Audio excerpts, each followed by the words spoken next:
Hello, everyone, and welcome to the Golden Astrologer Podcast. This is Deb McBride, and I'm in lovely Escazú, Costa Rica. And today is Sunday, the 25th of June in the year 2023. And I can't believe it. Next weekend, when we meet again, it will be July. I just can't wrap my head around any of this. It feels like June was a minute ago. It just began a minute ago. So, yes, here we are, and we have today an interesting dynamic. So the Mercury placement is squaring Neptune. Where Mercury is in Gemini in its own sign, it's making a square to Neptune. Now, this is a familiar place because this is where the new moon was last week, but I think we feel very different right now. I think that this is not as, remember last week I talked about defeated and deflated. It doesn't feel the same. And I think that is because, first of all, it's not two planets squaring Neptune, it's one. And it's not a new moon, a heated lunation like that. It's just Mercury. And the other thing is we don't have Saturn going retrograde, That was another component of last weekend. And that was kind of another piece in the puzzle that I had talked about using those words, deflated and defeated. I don't feel that way now. I don't feel that that's the energy right now. It's a little unclear. It's a little muddy, cloudy, but it's okay because it just means you take a step back and you go with the flow and you use your intuition. This morning I did an Instagram because the moon was in a T-square with Mercury and with Neptune. It was opposite Neptune. And so that configuration, the moon is in Virgo. So that's a very practical place for the moon to be. And the three of them together were creating this, well, is it intuition? Is it practicality? Am I being creative? And I found that one of the best things to do today was just go with the flow of things and to just release expectations and just keep moving. And I found that worked a lot better. Now the moon's in Libra. It went in a couple hours ago, and it's, now we're in a different place. Now we're like in a cardinal moon with some air in the sky, because we don't have a lot of air. We have, Pluto went back into Capricorn, and so it's not in an air sign.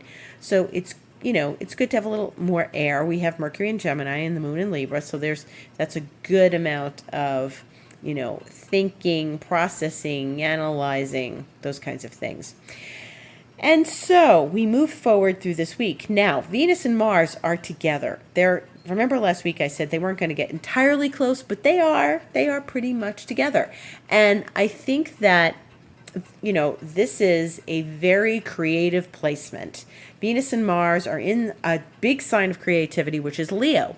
And it's asking us to get a little creative and get those fires going, get those juices moving. And this is a nice thing, Neither one of those planets is in a bad place there. They're not in a negative place. Mars likes to be in fire, so that's a good thing. And Venus is creative there. So the two of them together, it brings up the passions. It brings a little romance, but it basically is really creative. And they're past squaring Jupiter, which is in Taurus, but they are in a very good relationship to one another, and they're kind of getting ready to make that relationship to Uranus. And Mars is closer than Venus.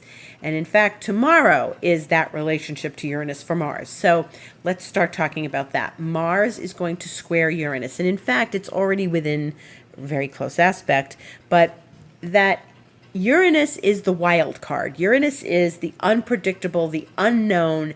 And while we're looking at creativity, we like to delve into a bit of the unknown.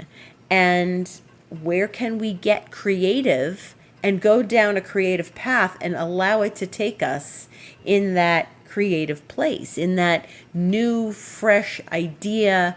I don't know where this is going to go, but I'm going to follow it because it's interesting and different. And how can I use my creative energy to the benefit of, everyone, myself and everyone else? Where can I get really innovative with my creativity? And that's the good way of using this energy. Uranus and Mars can be very agitating, okay? And that experience of Mars squaring Uranus, this is this is one of the ones, when there's Mars and Pluto, like there was a few weeks back, and now there's Mars and Uranus. These are the ones that I say use it creatively, exercise, move your body, do something physical. Okay, whether it's washing your car, sweeping your yard, whatever you need to do, get physical, go to the gym, go swimming, do something, okay? Because Mars and Uranus, you don't want to stopper them up, okay? They need energy to be released. And Uranus is always asking us to do something different. So if something different comes along in your day, these next couple days, just go grab it, okay? Mars and Uranus are the ones that I tell you, don't drive with road rage. Don't get aggravated at the drop of a hat. Don't go from 0 to 100 in a few minutes. Just be using that energy constructively, not destructively, okay? Because Mars and Uranus could fly off the handle in a second. And we're in a fire in a second. And we're in an argument in a second. So then you're sitting there going, wait a minute, how did I get here? Why am I in this argument? Where did I go? Because you let your temper get ahead of you. Now, that's a very close aspect. The two of these guys are making. They're already in aspect. They're going to do this at 5:23 a.m. tomorrow morning Eastern Time, which is the middle of the night for me. So technically, by the time I get up, this is finished. But, this is one of those fly off the handle, I don't believe I got this hot-headed in a second thing. They are in fixed signs. Fixed signs don't want to budge. They get very stubborn and they can be very deeply unmovable, especially with Uranus and Taurus, right? So this is a very interesting thing, but it inspires deep creativity. It asks us to go down a wild road and do something different. Remember, I said innovative, something you don't normally do, something that appears out of the blue for you. And it may appear out of the blue. Something may appear out of the blue for you, and you find that you're ready to take a different route, okay? And it's going to bring you to a different place. Follow what is unusual and unknown. Now, that doesn't mean that you should get involved with something that's like nefarious. Nothing nefarious, okay? If like strange people approach you for strange deals, you probably don't want to do that, but that's not really this energy. Uranus is always about something unconventional. Uranus is always about maybe taking a risk. It's a little riskier than Jupiter. Jupiter says take the leap of faith. Uranus is take a risk, okay? Because Uranus, when we go down that unknown path, we really don't know. It is the unknown. We really don't know how it's going to wind up. If we're taking a leap of faith with Jupiter, we often know that it's going to be okay. No matter what, we're going to be okay. We're going to land on our feet. Uranus is not like that. Uranus is different. Uranus asks us to really take a chance. But Mars, using that energy with Uranus can be groundbreaking. And that's what we're aiming for. So you hear me say this every now and again with different aspects, aim for a breakthrough. I think I said this when Mars was opposing Pluto a few weeks ago with Jupiter involved in the nodes, and that was really intense, okay? And it was heavy and it was a lot. And we'll talk about a lot in a minute. But Mars and Uranus, okay, remember where they were last August? They conjunct with the North Node back in August, like the 1st of August last year. So now here we are at the end of June, the last week of June. Tomorrow is June 26th. And what we are looking at is a different relationship. Mars is now at the first square from where they were last August. Now that sounds like a whole long time to go only 3 signs away. But remember, Mars went retrograde in Gemini. And once it went into Gemini by August 20th of last year, that was only like 3 weeks after that first aspect of Mars conjunct Uranus, Mars spent all those months, 7 months in Gemini. And so it hasn't moved very far. Then it moved through Cancer very quickly, and now it's in Leo. So this is the first square to Mars and Uranus conjunct with the North Node in Taurus. Now, that was a particularly hot time for me in my chart, but where were you August 1st of last year? Can you remember? Maybe you got to go back in your calendar, in your journals or something. I remember that being really intense, and it was really intense, and people were writing to me saying, my God, this energy is so intense, and I knew that we were talking about it intense. And you can go back and listen to my podcast from back then too. It might have been like July 31st, August 1st, around there, whatever that Sunday was. It must have been, it must have been about that time. And it was deep. It was deep and it was intense, but it was a huge, huge, huge turning point. And it was an awakening. And I remember watching something. I was in a seminar, and I was on Zoom, and I was watching something, and something really, really shook me. And I went, oh my God, yes. And that was the turning point for me. And then it set off a whole trail of things. Now, undoubtedly, it did this for other people as well. It wasn't just me. Other people had things happen at the beginning of August last year that set you off on a different path. Now, this is the first challenge to that path. And I say that because it was Mars and Uranus. And this is the way we look at astrology. We look at cycles. So the cycle of Mars and Uranus was beginning at the conjunction in Taurus. It set off a fire. It lit a match. Okay, so the match is struck. The fire is lit. Something new happened. Some new awareness and intensity happened.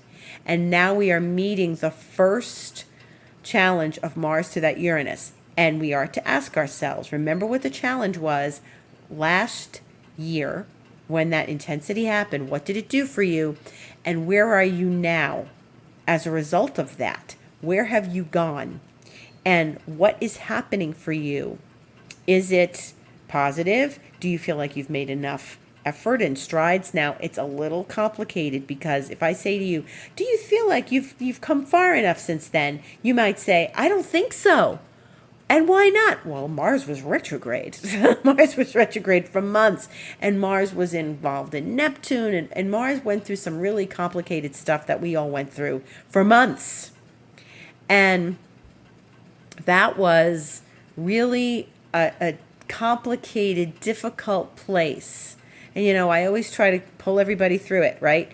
Well, this time now, Mars is not retrograde. It's not going retrograde, but we are going to see the first sort of scorecard for where we've been since last August 1st. You're like, oh my God, Deb, it's 11 months later. Yeah, it is. It's 11 months later. Mars didn't move very far because it went retrograde.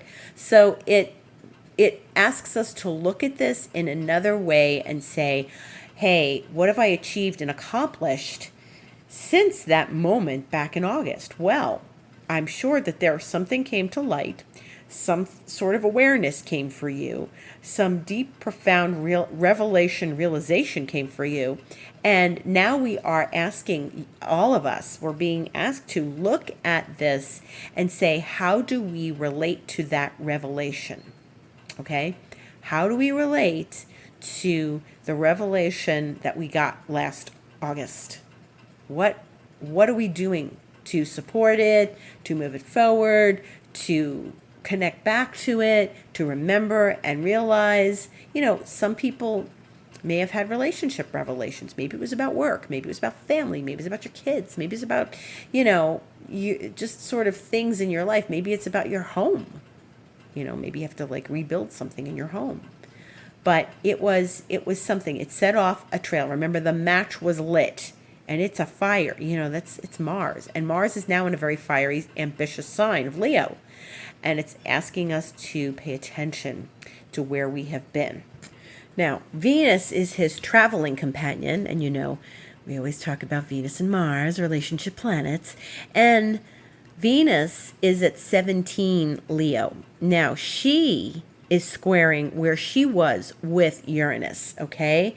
Because they met up at 16 Taurus. So she's making a square to that, but she won't get to Uranus till next Sunday, the 2nd of July. So she's going to square Uranus just the way Mars is squaring Uranus. So this is an interesting dynamic. So let's just take Venus for a moment. Venus is going to square Uranus, and she is reflecting back to when she conjunct Uranus at the end of March. It was like the 31st of March, okay? 30th, 31st of March.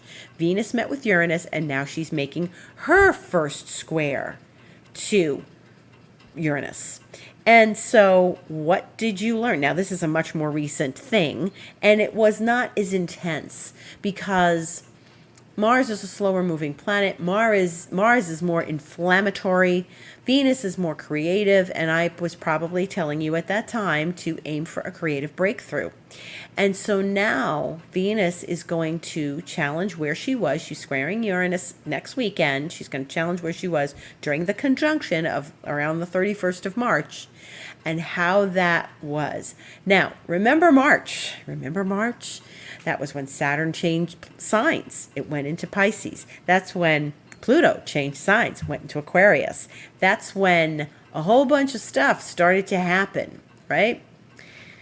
And Mars finally had just left Gemini for the first time since last August. It left in March, and then it went into Cancer. So 3 planets changed signs, and there were so many big deal things happening in March. And I can tell you that Venus was, sitting with Uranus, and maybe we had some brilliant creative ideas. Maybe she was part of that, but it was really good to start things and see where we were going, start new things. I started some new things then. I announced my expansion mentoring once everything sort of shifted. Once those 3 planets were out of their old signs, I announced my expansion mentoring, which I could say probably had a lot to do with Venus and Uranus together as well. And so now we are looking at Venus squaring that point. Where was she going? What was she doing? What is she doing now, and how hot can she get in her pursuit of the creative self-expression? And so this is an interesting week because first, tomorrow, Mars is going to square Uranus, hanging out with Venus, and then Venus is going to follow in Mars's path and square Uranus next Sunday. So in this week, we're sort of bracketed by these relationship planets, creative planets, motivated planets because they're in a fire sign, and also children. Leo is the sign of children. So if you've got something going on with your kids right now, just keep an eye on them. If your kids are small especially, keep an eye on them because Mars and Uranus, kids playing, activities, whatever, could get a little wild, right? And Venus, encourage creativity with them. Play with your kids. Play with your kids. And it is a time to get playful because Leo is playful, right? So Mars and Venus together invite us to playfulness. We're invited into a playfulness, a deep creative pop, and that's what we should all be aiming for this week. Now, you may say, Deb, I'm not an artist. I'm a marketing executive. Okay, there's creativity in that. There's creativity in everything. And if not, play with your kids. Play with your cat. Play with your dog. Play with your goldfish, for Pete's sake. I mean, play in your kitchen. Play in your garage. Play in your house. Play in your garden. Find somewhere to play. It's playfulness is this week. And a creative sense can come out when we do something playful this week. And I think that's a key word because Leo is playful. Leo rules the 5th house, the natural 5th house of the zodiac. Leo is, if you know anybody who's a Leo or has Leo rising or has got lots of, Leo, they're sparkly, they're glamorous maybe, they want to be on stage, they're bubbly, they have, an endless supply of creativity and fun and playfulness. And they sometimes really like to be the star. So that's okay. Being the star is not a bad thing. And find out, maybe your kids want to put on a little play in the backyard. Maybe you want to help your kids do some like creative arts and crafts in your house. Maybe it's going to encourage you to play with them. And this is the key to opening up the creativity this week, is allowing the playfulness. Don't be structured. Don't be strict with yourself. And for Pete's sake, do not beat up on yourself. Be flowing. Allow it to happen. And if you just allow the creativity to go on its way in an unusual, unexpected, unknown path, the way Uranus likes it, then I bet you're going to come up with something unusual and great by the end of the week. Okay? Maybe you want to like come up with some new creative idea for your work, for your business. This is the time to like get playful. Okay? We're not having a Venus retrograde yet. We're not having Mercury retrograde. We're not saying, okay, don't start that yet. Get into the playfulness and get your hands a little dirty. Okay? Try. Absolutely. Don't say, oh, I'm not creative. Each of us is creative. So I invite you to be creative in these days ahead. And have fun. For Pete's sake, it's Leo. That house, that fifth house, that sign is about having fun, being a little glamorous. And remember, if we're talking about children, and maybe you don't have children, or maybe your kids are grown up, childlike imagination. Kids aren't afraid to explore their imagination. They just let it go. They let it run wild. And that's what we have to do. Remember, when kids are playing, they make up games. Okay, we're in school. I'm the school teacher. Okay, I'm the bus driver. Okay, I'm flying a plane. All those things are just some sort of imagination. We lose that as we get to be adults, sadly. And unless you're an artist and you regularly, dream and create in that way, then you're not doing that on a regular basis. This is the opportunity to use your imagination and get far out with it. That's what Uranus wants. Uranus is like signals from another planet, another universe, okay? So raise your antennas and allow your imagination to take you someplace different. And that's really the core theme of this week. Playfulness and imagination. And these are really brilliant things we don't allow ourselves to do very often. We're too busy being straight and responsible. So, and I'm not saying be irresponsible. I'm not saying like run off and like don't tell your family where you went. I'm telling you to just use the playfulness and the imagination in your everyday life, even if it means wearing a crazy outfit to work one day, or, doing something just off the charts. And find that this week and have a good time and go do something different and enjoy it. And that's the thing about Leo, is we want to enjoy it. So get a little excited. Mars is squaring Uranus. What creative doors can we walk through, and what doors can we open that have something unusual behind them? And then Venus, what's the same thing, So this is going to be interesting, and I want to hear from you, and I want to hear from what creativity you are exploring this week and what you are challenging yourself with. Okay. Now, on the responsible end of things, the Sun in Cancer will trine Saturn on Wednesday, and that's a nice flowing aspect. So that allows us to not get all bent out of shape with responsibilities. That it is a practical thing. A trine to Saturn is good. It doesn't mean that we're going to get stuck in the Saturnian muck and mire. It means we are going to just flow with it a little bit and manage our responsibilities in our day normally, okay? And maybe particularly well, for that matter. Then there is the Sun and Mercury, which are going to be very close together, because the next day Mercury will be trining Saturn. That will be Thursday the 29th. So there's more like maybe you can articulate things properly in your creative week that you're going to have. Okay? And Mercury is changing signs tomorrow at 8:24 p.m. Eastern Time. So that means that it's going to be in Cancer when it makes that trine to the Saturn, because it's following close by the Sun, which has been in Cancer for the last bunch of days. Now, this was the solstice this week, as you know, and it's interesting because Mercury just zipped on through Gemini and is already caught up to the Sun, and the Sun entered Cancer, in the middle of the week last week on Wednesday. And so Mercury being close to the sun, that Mercury's moving very quickly right now. So lots of ideas, lots of Sun-Mercury action, which will happen on Friday the 30th, okay? The Sun and Mercury are going to conjunct. Eastern time, it'll really be Saturday morning. For me, it'll be later on Friday night. And that Sun-Mercury conjunction, we'll feel it on Friday, really, probably Saturday too, as it moves, and it gives us a very bright thoughtfulness in that sign of Cancer. And Neptune turns retrograde on Friday, the 30th. So I may have mentioned this last week, I believe. Neptune is slow. It's slowing down. It's at 27 degrees Pisces. That means it's got a few more degrees of Pisces, probably another 2 years or so, and it's going to be finished with Pisces.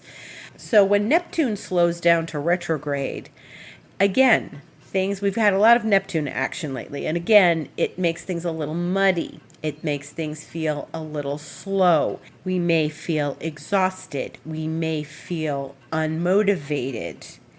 But we have to sort of put that aside. Maybe get some extra sleep. Maybe get some extra rest. It's okay. Go swimming. Allow yourself to meditate. Allow yourself to dream. And we have to use this retrograde to enhance the creative juices that I've been talking about that are flowing. And also, Neptune's going to be retrograde for 5 months or 6 months or so. So this is a normal occurrence of every year. This is what happens every year. The outer planets go retrograde. They go for a long time. Half the year they're retrograde, half the year they're direct. And so Neptune is just making that station. And if it feels a little tiring or exhausting or sludgy, then just keep playing in the mud, okay? That's another element of creativity. When you were a kid, you probably played with clay or Play-Doh, or maybe you did play in the mud. Or the sand at the beach is muddy. You probably went to the beach as a kid.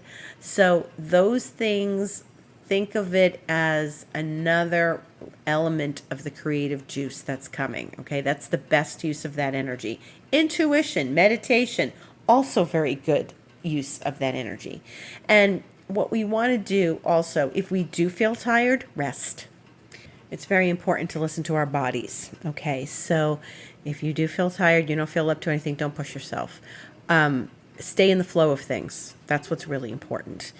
On Thursday, the moon will have been in Scorpio since Wednesday morning, but on Thursday in particular, it's going to get involved with the Venus, Mars, Uranus business, okay? Moon in Scorpio is not the favorite place of the moon, but it is an intensely passionate place for the moon, asking us again to go deep, deep, deep. And the more we go into ourselves deeply, and I know I'm always telling you to go within, going within is where the answers are. Going within is where the creativity flows from. We get inspired from things outside, but it doesn't come strictly from the outer world. If we're inspired by something, we get our juices flowing and creative, and that comes from within. So we tap into our natural instincts to be creative and flowing and a little juicy. So with the moon in Scorpio, it might be a little provocative, but it will get involved with the sun and Mercury in a nice trine and Saturn in a nice trine. So it's flowing, but it's also going to provoke Venus and Uranus and Mars. So if you are having relationship kerfuffles, then you are going to feel them definitely on Thursday. Okay, but we've got to move through all of this and work with the energy. And it may not bother you at all, but if it does provoke something in you, work with it. Don't, again, watch your temper. Watch your temper this week and watch how hot-headed you can be and stubborn. That is another stubborn aspect, okay? So just be wary, be wise. Use your energy wisely. And then we are headed towards a full moon, which is Monday the 3rd. That's really the business of next week's podcast, but it is in Capricorn because we are in the sign of Cancer. So we are looking at a full moon approaching on Monday the 3rd before the holiday in the United States. And that's about it for the week. And I hope you have a beautiful last week of June. The last week of June, and that means the year is half over. So if you would like to reach out to me for an astrology session or a Reiki session, please go to my website, thegoldenastrologer.com, and click on Book Online. If you have questions about the work that I do, including my expansion mentoring, which right now is like a 3-month or 6-month or 12-month, entirely up to you. You can write to me, info@thegoldenastrologer.com or deb@debmcbride.com, or you could DM me on Instagram, where I am The Golden Astrologer. And Instagram is where I put stories and reels and posts, but mostly stories and reels about astrology. And a lot of times I do the reels about the astrological goings-on of the week. Now, of course, we talk about it on the podcast every Sunday, but as we get closer to those aspects, like tomorrow, I'll surely have something to say about Mars and Uranus that I may be feeling. I feel into these aspects. You know, that's part of being an astrologer, is we have to feel into these things and then report back to our audience that I know how Mars and Uranus feel, and I know what they're supposed to look like, but then there may be some additional information that happens while the aspect is going on. So you can guarantee that I will be talking about these things this week. And I wish you a beautiful, beautiful week. I hope you stay healthy, stay creative. Remember playfulness and imagination. I thank you so much for listening, and I have gratitude to each and every one of you. Thank you for being with me on this journey. Love to all.